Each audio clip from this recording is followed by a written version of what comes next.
Hi people. Allow me to show you how to get the OPO211 weather sensor ready to operate. Let's do the unboxing.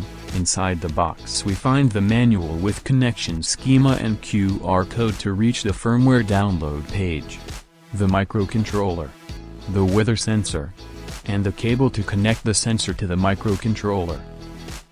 Let's do the connection. We have to connect just the ground, the power and the data. There is no need for soldering.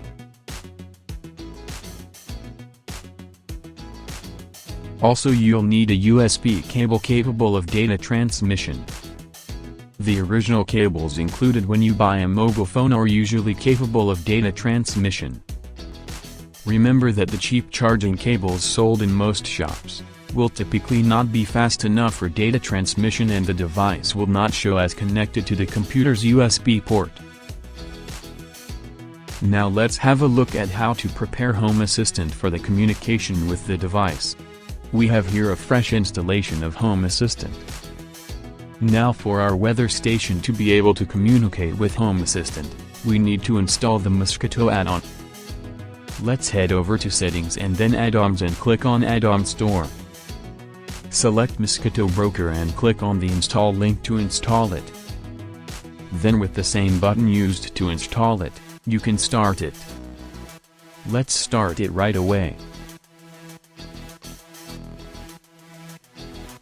Now we have to go to the settings of the current logged in user, to set the advanced mode to be active. Now we need to create a dedicated user for the MQTT broker. Let's go to Configuration then People and in the Users tab click on the Add User button.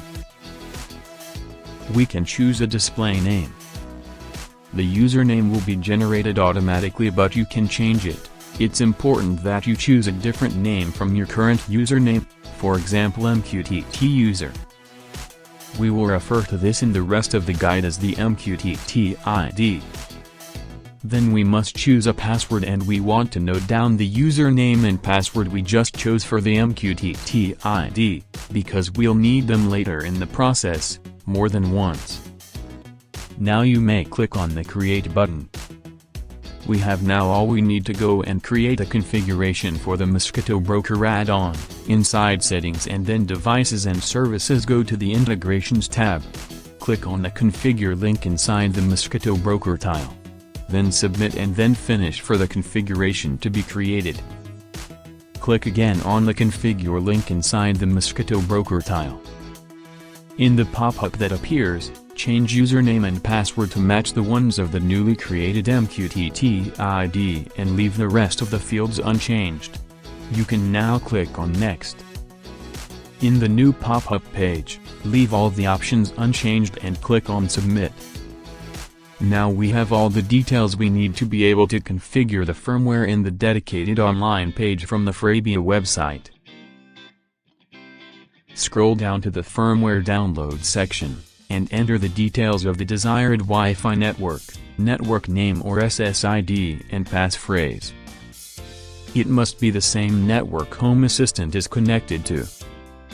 Let's decide a unique ID for the device. This ID will identify the device inside Home Assistant and needs to be unique for your Home Assistant instance. Also we can provide a display name.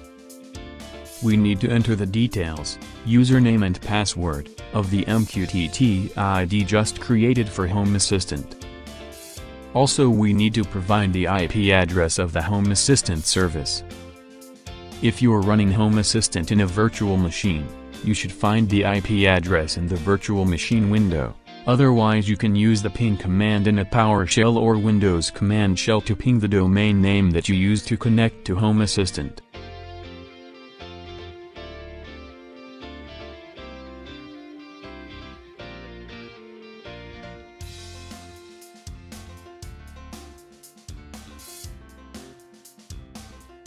We can click on Next and then download firmware. Once saved, if we have the Arduino IDE installed, we can open it. Visual Studio Code also provides an extension for Arduino.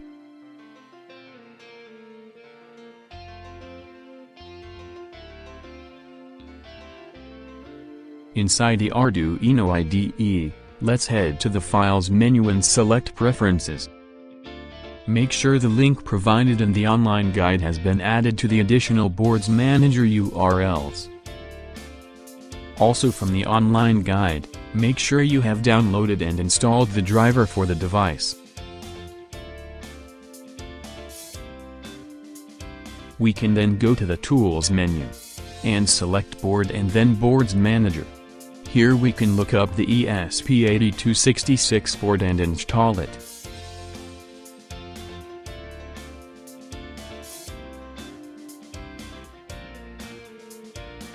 Now from the menu Tools and then Board we will find the Wemos D1R2N mini board and we can select it. Back in the Tools menu we will find Port and we can select the COM port which corresponds to the USB port used by the device. Everything is ready and we can click on the upload icon to upload the firmware to the device. If the compilation fails, you might need to download some missing libraries from the Tools menu by going inside Manage Libraries. Now we can go back to Home Assistant and add the device from Settings and then Devices and Services. Inside the Devices tab, we find the device as an MQTT integration, with the display name we chose previously on the Frabia website.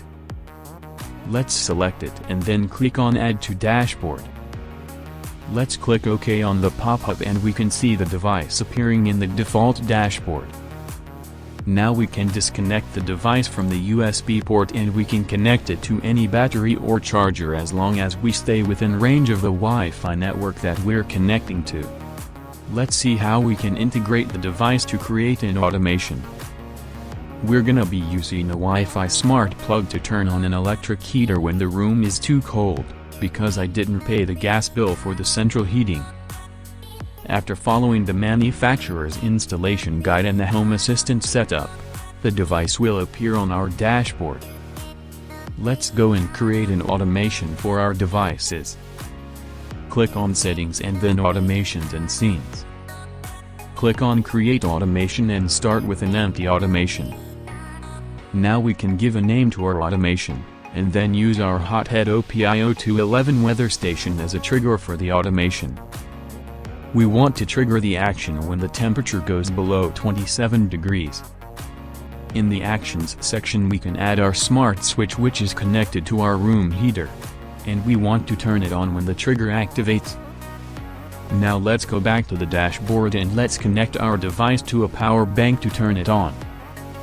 As we can see, being the temperature from the weather station is lower than 27 Celsius, the smart switch turns on the heater straight away.